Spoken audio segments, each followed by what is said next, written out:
Stand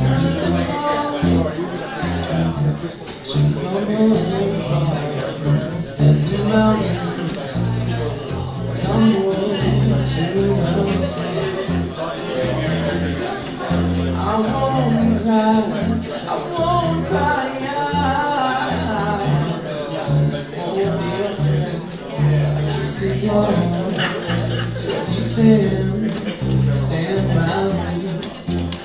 So darling, darling, stand by me. Oh, stand by me. Stand by me. Stand by me. Hi, everybody. Hey. It's my favorite part. Welcome to the Humanist Hub community. I'm super thrilled that you've chosen to join us here on a beautiful afternoon, whether it's your first time here or if you've attended events before. Here at HCH, we are dedicated to building, educating, and nurturing a diverse community for the greater Boston area. The building that you're in right now is the Humanist Hub, and it is one of the first ever places in the U.S. where atheists, agnostics, and non-religious people can come together to connect to one another, act together within the larger community, and evolve as individuals. The Hub and everything we do here is a product of the Humanist Community at Harvard, which is a nonprofit organization originally founded to serve humanist students at Harvard University, but you don't have to be a Harvard affiliate to join us. So before we get started with our amazing panel, I'd like to invite up Rob to lead us in a reflection. Hey, thanks everyone. I just have a quote from Ronald Aronson's Life Without God. If we leave behind the Ten Commandments and the relationship with God at their core, we may discover that the preeminence of God has long obscured our primary relationship, our belonging to society. Morality would not then emulate from a supreme being, but rather from our own belonging to a world larger than ourselves. Our dependencies confer obligations upon us. They are built into being human. We may choose to ignore them, but to do this is to become deadened not only to our place in the wider world, but to a part of ourselves. So before I turn it over to the panel, I wanted to introduce you to Katherine Ozment, who's going to be facilitating today. Katherine is a Boston-based freelance writer of 20 years in the publishing business. She's worked at senior editorial positions at National Geographic and Boston Magazine. Contributing editor and weekly columnist for Boston Magazine, she is now at work on her first book, called, appropriately, Losing Our Religion, The Quest for Grace Without God, which will be published by Harper Wave, which is an imprint of HarperCollins. Her essays and articles have been published in a variety of newspapers, magazines, and websites, including the New York Times, Salon, and Fitness. So I will turn it over to Katherine now, who will introduce our panelists and will lead us in our conversation. Great. Thank you so much. I'm so happy to see so many people here on this beautiful day. We have wonderful speakers here, and we're going to have a discussion, and then we'll open it up for question and answer at the end for any questions that you all have. Richard Weissbourd, we are so lucky to have him. He's written this book. It's called The Parents We Mean to Be. And the subtitle is How Well-Intentioned Adults Undermine Children's Moral and Emotional Development. So it's a fascinating read. As you can see from all my post-its, I love this book. Rick is a family and child psychologist who works at the Harvard School of Education and the Harvard Kennedy School. And he is the co-director of a project called Making Caring Common. So the moral, sort of instilling of moral values in children through working with schools, communities, and parents is his work. And so we're really lucky to have him share what he knows. And Christine Gross-Loh is a Cambridge-based author. She's an Atlantic online columnist, and she's written other books, but this is her latest. It's called Parenting Without Borders. And in it, she calls research and also her own first-person accounts of how parents in other cultures raise children and what we can learn from them, how it's different from what we do here. So without further ado, I thought we could get started. And I wanted to do two things today, and it may not work out exactly in lockstep, but talk first about the problem as you see it, and then maybe some solutions. Things, really concrete things parents and others can do right now, today, but also larger societal things we should be thinking about. And Rick, I thought I'd start with you. So you have done copious research, you have interviewed teenagers across the country, and I feel like you have taken the moral temperature of our kids, and I would love to know what concerns you most. What are the things that keep you up at night and made you write this book? Well, I think it's a great question. It's great to be here. Good afternoon, everybody. So it's a very pertinent question, too, because we are about to come out with a report based on a survey of 10,000 teenagers across the country, middle school, high school kids. And I did a survey of only 5 schools, much smaller number of kids, about 8 years ago, and we asked a very simple question, which is, what's most important to you? It's simple and it's complicated. Being a good person who cares about others, being a happy person, achieving at a high level, having a high status career. And we asked students, what do you mean by those things? What do you mean by goodness? What do you mean by happiness? What do you mean by these things? And then we asked them, how do you imagine your parents would rank these things for you? When I did this the first time, what I found is that kids basically said that their happiness was the most important thing to them and their most important thing to their parents, and that caring was second and that achievement was third. When we did this time, we found actually a big change, which is that achievement is ranked by far the most important by teenagers. Happiness is ranked second, and caring is ranked third. We asked this question a number of ways, and we also asked people what they mean by these things. We asked about working hard and fairness, too, and many more teens think that working hard is more important than fairness. We also asked, what do you imagine your parents would think? And they're even more likely to think their parents are focused on their achievements than on whether or not they are caring people.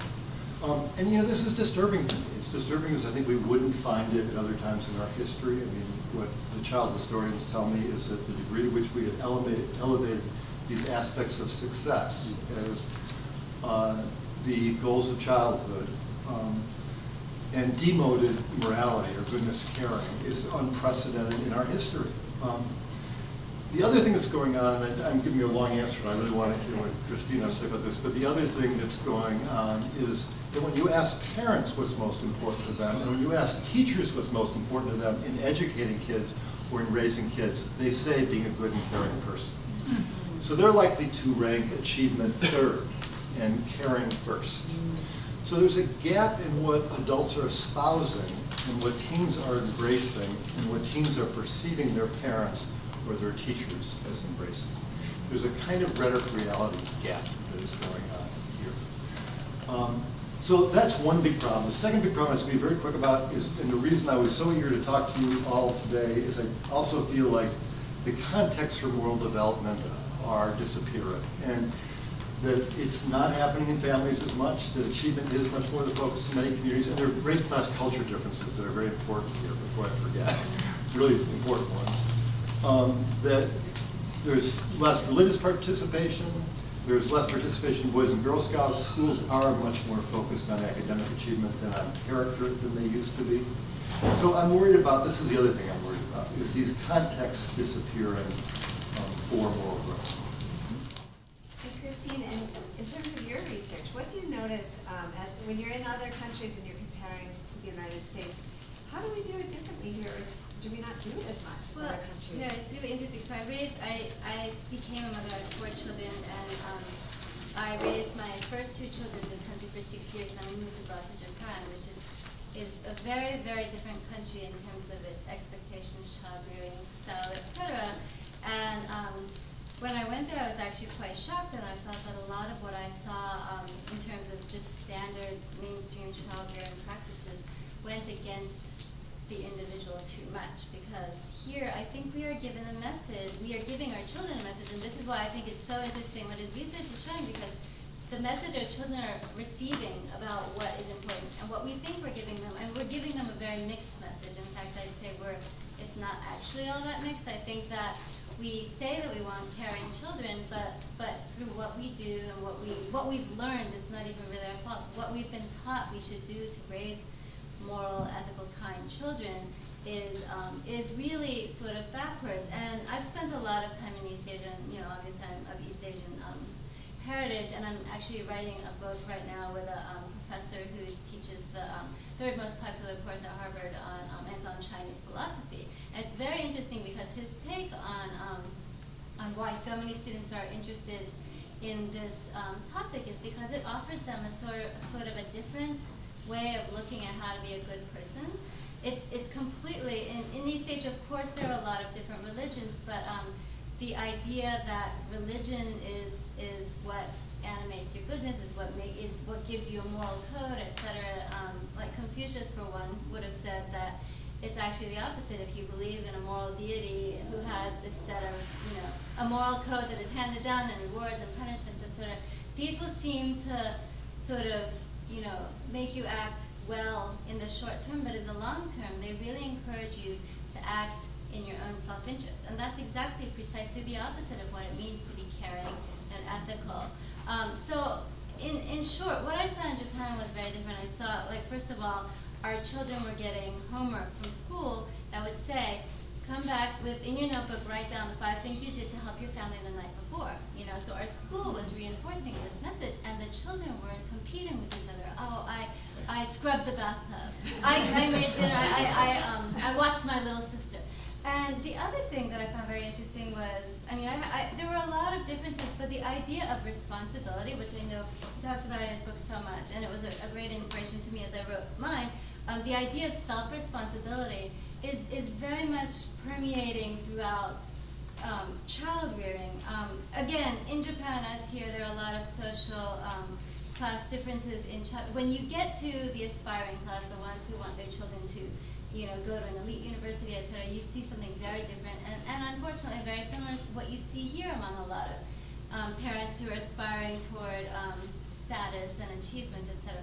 But the overall message I got in Japan, and then once I left Japan, we lived there for 5 years, once I left and started looking at other countries, was that in countries where sort of more collectivistic, group-oriented values are encouraged and modeled throughout, like a country where people are building homes for their neighbors together, etc. When you see this, the children, without a doubt, it's not surprising.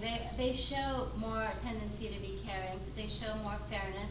And I think that we've gotten this sort of message in this country over the last 30, 40 years or so that, it's sort of, looking out for yourself, looking out for your child, etc. is really important. Watching out for their sort of their well-being, which we think means emotional well-being and psychological well-being. And I think in that sense, what I've seen that seems different from some other countries is there's a little bit more, I don't want to say coddling, but a little bit more nervousness about some of the things that you actually can do to raise children who get a consistent message. I think this can be given in the family, if the family is all in agreement about the message, but it certainly does help for it to be, the most successful example is when it's community-wide, and so I think that is why we see a lot of the individualistic and struggles and the sort of achievement-oriented, which is very much an individualistic-oriented sort of mindset, why we see that proliferating in this country, and it is definitely worrisome as a parent of young children.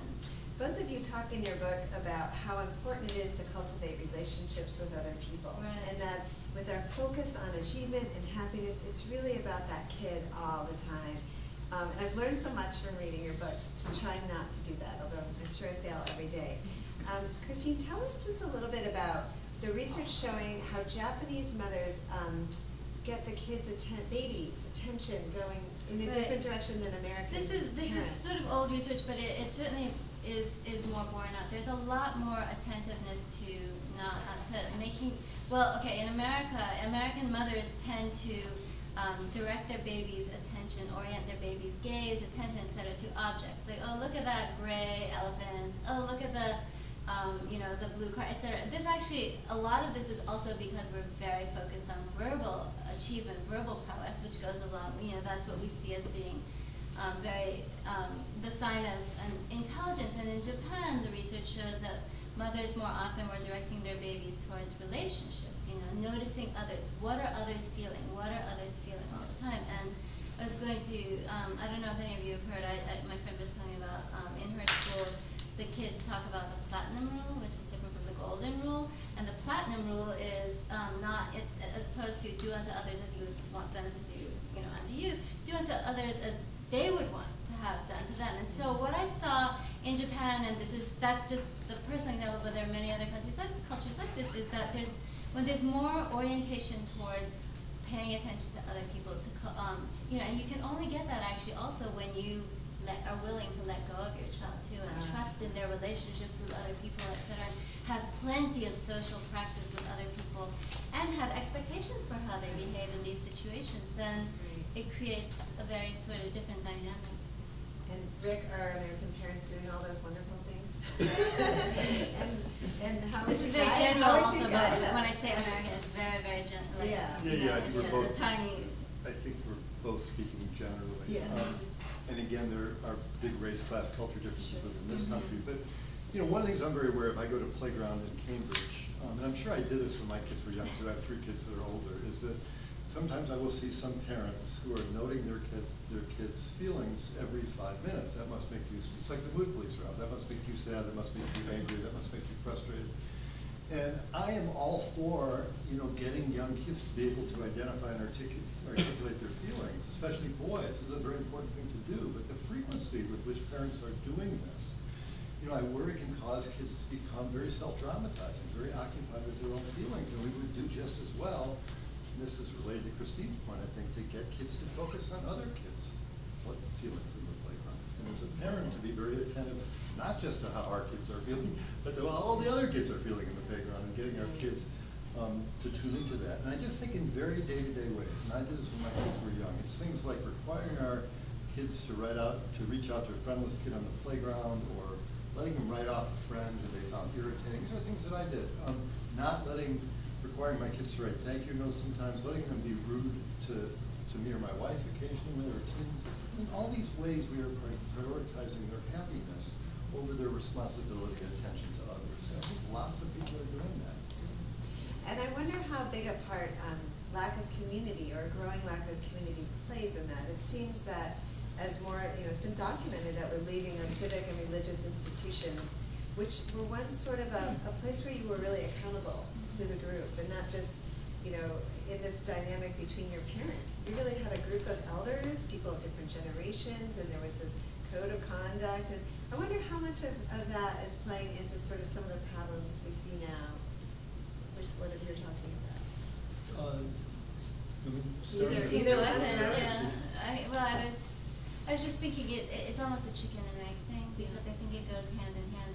As the individualism has increased, it's sort of like we're our own God in a way, each of us. That's kind of the most extreme example of what can happen. We are our own, and when you're feeling that way about yourself, your own expertise in your own life, I'm the ultimate authority on my own life, rather than, I think that having other people around helps you to just take a moment always and be conscious of how your behavior looks in other people's eyes. You don't have to always agree with it, but you have to be conscious of it, and that if you're not conscious of that, you do behave in a in a sort of narcissistic way. I remember when I first came back from Japan, our teacher was very worried about my son because he had been socialized in Japan for so long that he was very deferential in some ways, because it's sort of the combination of the children plus his own generally, more self-effacing personality really made him very unusual in the class. And the teacher said, he's got to learn to cope with, and he's got to learn, he had no problems with it, but he was just worried that he wouldn't be able to stand up for himself against others who had been raised as the center of the universe. And I think that was a very mean comment to make, but I thought, how could somebody say that? Because I had been away from America for so long, I didn't realize. And then I talked to other researchers, and this is actually, and it comes exactly from this place where we're so attentive to our own child's feelings that we really do raise them to think that they are the most important thing. And of course they are very, very, very important, but there's such a fine line between knowing your own worth and then being narcissistic in a way that's harmful, and then the more people there are like that, the more it spreads. Yeah. So what I was going to say about this, and I think these are things that you all probably think about a lot, and you're writing a book about Katherine. I don't know if you want to talk about it, but one of the things that I have gotten very interested in, I'm not, I'm Jewish, my wife is not, our kids have grown up in a secular household, but I have come to feel like religion has, lots of problems. There's lots of things that are bad about religion, but there are also like practices, rituals, aspects of religious communities that are very powerful in terms of moral development. So I'm not making a case for being against for or against religion. I'm just making a case for thinking about functionally some of these traditions and practices. That religions, communities are places where kids can fuse a moral life and a spiritual life. They can think about their obligations to their ancestors and their obligations to their descendants. They're with the community of adults that are asking them ethical questions. They are doing practices and rituals of gratitude, for example, that are very important. Religious communities tend to have an ethical purpose. The end of life, I'm not a big fan of heaven and hell as a moral orientation, but it's a moral orientation. It's not who has the most toys. It's not who has the most money or who has the most achievements.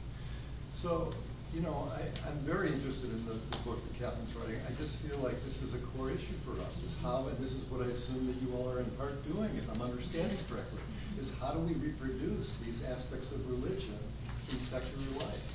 Because I think they're so important in terms of these.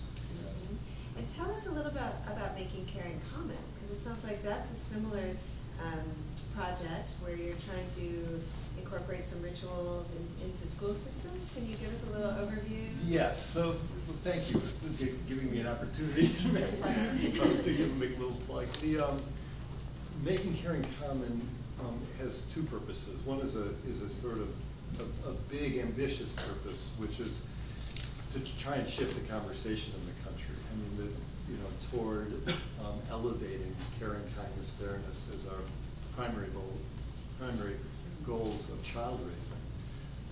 And it's also to counter a conception out there that many people have, which is, I think, unprecedented in the history of humankind, that if you feel good about yourself or have self-esteem, you will become a good person. It's like the oxygen mask on the airplane. You have to fill yourself up first, and then you will have more to give to others. And this is a very modern, as far as I know, a modern American notion. And I think, as Christine said earlier, I think it's backwards. I mean, I think mostly self-esteem comes from learning how to develop good relationships with people and developing coping strategies. And so that's one part of the work. The other part of the work is trying to bring into families and schools, and I don't want to give a long answer, we can get more into this, but trying to get parents to make caring kindness a priority in their day-to-day actions, giving parents and kids opportunities to practice.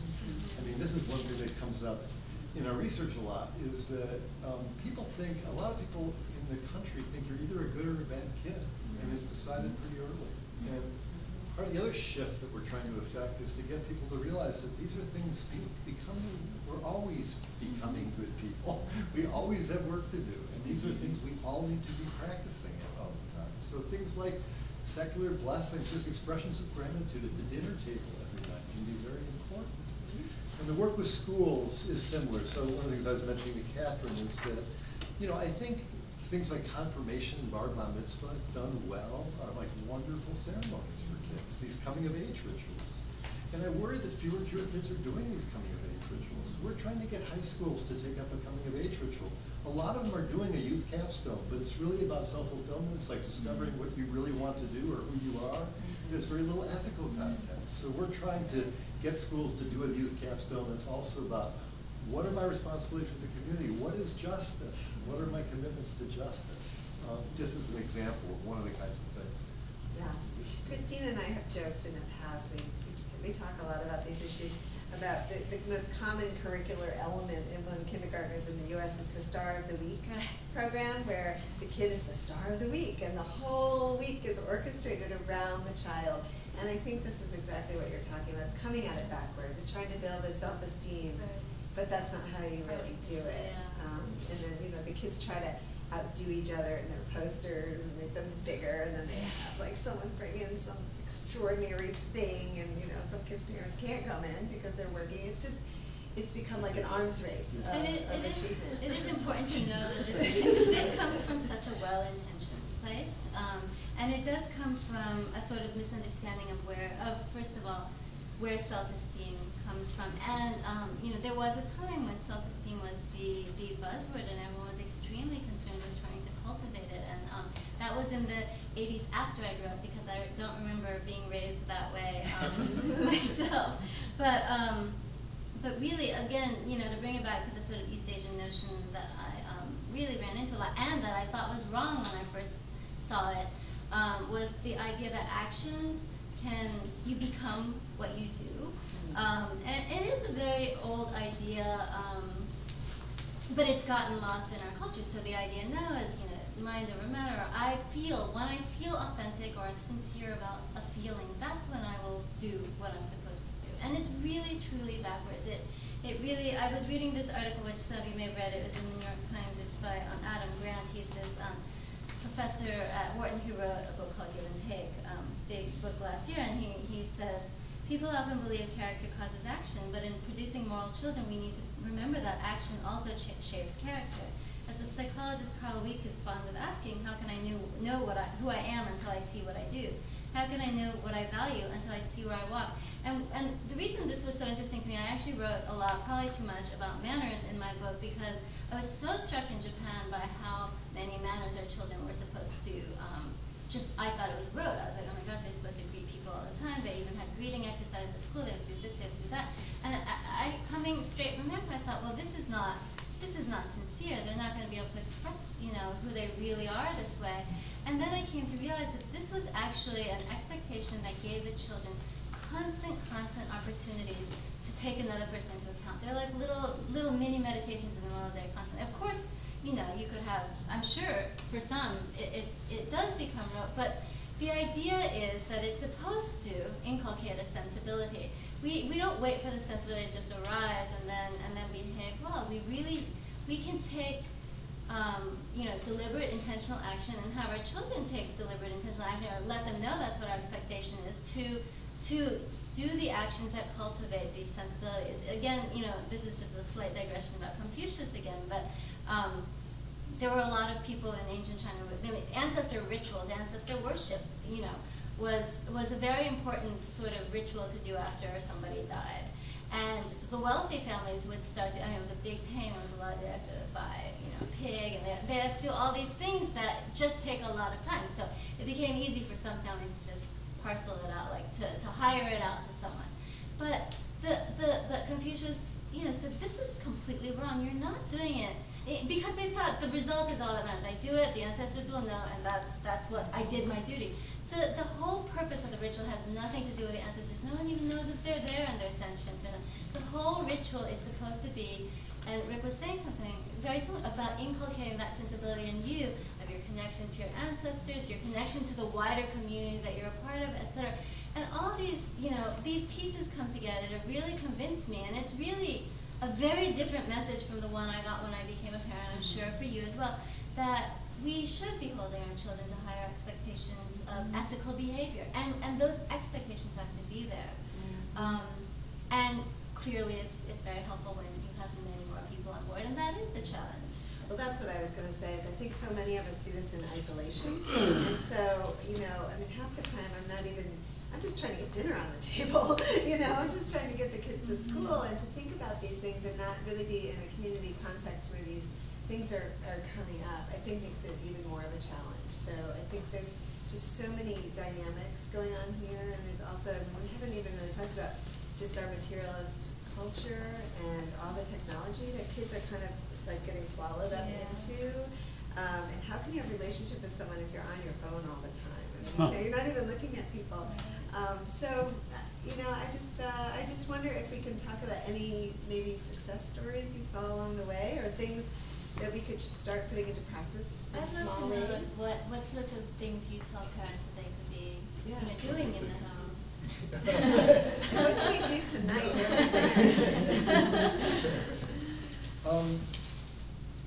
So I was just going to say something. Anyway, it'll come back to me. You know, a couple of things. You know, one thing that I always get concerned about when I talk about this data is that what we also see is a lot of wonderful young people out there. Yeah. I mean, there's just no question about that. There are a lot of kids who have young people who have very inspiring commitments and a very strong moral foundation, very strong moral commitments of many kinds. And just about everybody thinks caring is important. The issue is that, in a sense, it's recessive. It gets subordinated by other things. So, I think, in terms of parenting, one of the things that we need to be doing is we really need to be thinking about in those moments where our kids' happiness or achievements collide with they're doing the right thing or the good thing. you know, we have to decide we have to come down on the side if they're doing the right thing or the good thing. They shouldn't fudge their community service on college applications, with tons of kids are doing right now. You know, they're either greatly embellishing or they're manufacturing stuff, and a lot of parents are saying, you know, that's okay. You know, in countless day-to-day ways, you know, the kid who doesn't want to walk the dog because his favorite TV show is on. You know, you got to walk the dog. It's part of, you know, it's in these little things that happen day to day. It's also in things like when we talk to our kids, we should say the most important thing is that you're kind and that you have integrity. Not the most important thing is that you're happy, which is, you know, something parents have the reflex to do. I could go on, but just one other thing. I remember what I was going to say, which is your comment about a community. I mean, I think part of this is like an epidemic. And it's an epidemic in the sense that, let's just take achievement pressure in affluent communities as one example. If your neighbor is getting an SAT tutor for their kid in the 9th grade, you feel like you're cheating your kid not to get an SAT tutor in the 9th grade. There's a community service Olympics going on in many affluent communities. You can get the most high-profile community service opportunities. So again, you feel like you're cheating your kid if you don't buy your kid I'm exaggerating, but this came up in one interview, buy your kid a school in Africa so they can say, for community service, the parent actually did this. But in much smaller ways, I think parents signal each other all the time, and they worry that they're going to be cheating their kid if they don't do these things. And so whenever you have a community epidemic where people are ramping each other up like this, it takes individuals, I think, who are able to act courageously and say, this is really what I think is the best interest of my kid, but it also takes a community response. You know, I think it takes communities that are willing to say, this isn't what we value, and we're going to collectively support each other in a very